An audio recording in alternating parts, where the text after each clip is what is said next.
Sveiciens visiem autiņu īpašniekiem, kam ir jau iebūvētas šās LED strīpas, baltās.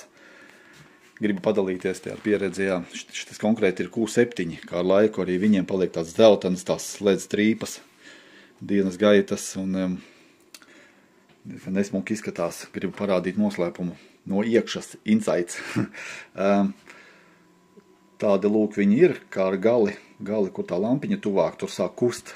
Un tur jau dzeltens, un tā gaisma pārvērš jau dzeltenā. To mēs visu pārbūvējam, liekam stikla, iebūvējam stikla, un tad viņš ir praktiski mūžīgi, tāpēc varam dot 2 gadu garantiju. Protams, no tā visa pasākuma viss laikietilbīgākais, grūtākais ir izjaukt tos lukturus, tās visas šuves, būt vaļā smuki, akurāti pēc tam salikt.